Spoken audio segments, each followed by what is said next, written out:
ಸಲ ಕಂಟ್ರೋಲ್ ಮಾಡ್ಕೋತೀವಿ ಸಂಪಾಜೆ. ಅಂದರೆ ಎಂಡ್ ಆಫ್ ದ ಡೇ ನಾವೆಲ್ಲರೂ ಹ್ಯೂಮನ್ ಬೀಯಿಂಗ್ಸ್.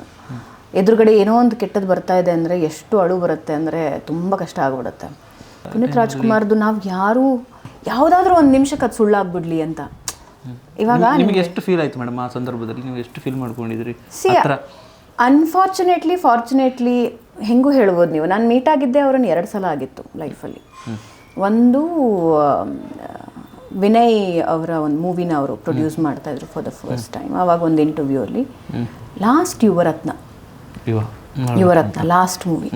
ಬಟ್ ಪರಿಚಯ ಅಂತೂ ಇದ್ದೇ ಇರ್ತೀವಲ್ಲ, ಮುಖ ಪರಿಚಯಗಳಿದ್ದೇ ಇರುತ್ತೆ, ನಮ್ಮನ್ನು ಅವ್ರು ನೋಡಿರ್ತಾರೆ. ಹಿಂಗೆ ಅವರು ಯಾಕೆ ಮನಸ್ಸಿನಲ್ಲಿ ಉಳಿದೋಗ್ತಾರೆ ಅಂದರೆ, ನಾನು ಹಿಂಗೆ ಓದ್ಕೊಂಡು ನಂದು ಟೋನ್ ಜಾಸ್ತಿ ಅಲ್ಲ, ನಾನು ಹೇಳ್ತೀನಿ ಒಕ್ಕಲಿ ಜಾಸ್ತಿ ಇದ್ದೀನಿ, ನಮಸ್ಕಾರ ನೀವು ನೋಡ್ತಾ ಇದ್ದೀರ ಅಂದರೆ ಅವ್ರು ಒಂದು ಸ್ವಲ್ಪ ಹಿಂಗಂತೂ ಇಷ್ಟು ವಯಸ್ಸಿದೆಯಾ ಈ ಹುಡುಗಿಗೆ ಅಂತ ನಂಗೆ ಡಿಸ್ಟ್ರಾಕ್ಟ್ ಆದೆ ನಾನು ಅವ್ರು ಹಿಂಗೆ ಅಂದಾಗ.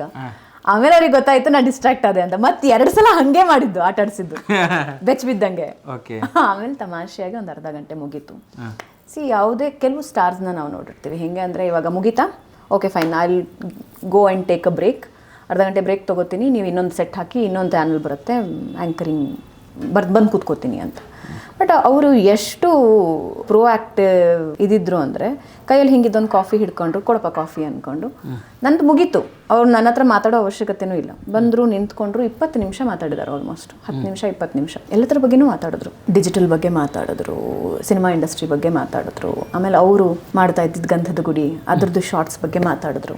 ನಕ್ಕೊಂಡು 10-15 ನಿಮಿಷ 20 ನಿಮಿಷ ಚಂದದಲ್ಲಿ ಮಾತಾಡಿ ಲಾಸ್ಟಿಗೆ ಸರ್ ಶಾರ್ಟ್ ರೆಡಿ ಇದೆ ಬಂದುಬಿಡಿ, ನೆಕ್ಸ್ಟ್ ಟೀಮ್ ರೆಡಿ ಇದೆ ಅಂತ ಅಂದಾಗ ಜೋರು ಒಂದು ನಕ್ಕು, ಮನಸ್ಫೂರ್ತಿಯಾಗಿ ಒಂದು ನಕ್ಕು, ಭುಜ ಹಿಂಗೆ ತಟ್ಟಿ ಹೋದರು.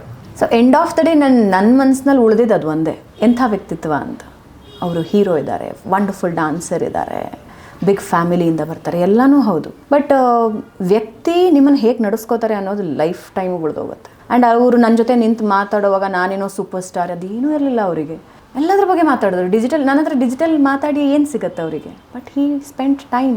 ಅಲ್ಲೆಲ್ಲೋ ಕೂತ್ಕೊಂಡು ಮೊಬೈಲ್ ನೋಡ್ಕೊಂಡು ಕಳಿಬೋದಿತ್ತು ಅವರು, ಒಂದು ಕಾಫಿ ಹಿಡ್ಕೊಂಡು ಆರಾಮಾಗಿ ಮಾತಾಡಿದ್ರು. ಎಂಡ್ ಆಫ್ ದ ಡೇ ನನಗೆ ಇವತ್ತಿಗೂ ಪುನೀತ್ ರಾಜ್ಕುಮಾರ್ ಮನಸ್ಸಿನಲ್ಲಿ ಹಾಗೆ ಉಳಿದಿದ್ದಾರೆ.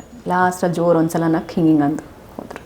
ಅನ್ಫಾರ್ಚುನೇಟ್ಲಿ ಅದು ಕೊನೆ ಇಂಟರ್ವ್ಯೂ, ಬಟ್ ನೆನಪಲ್ಲಿದೆ.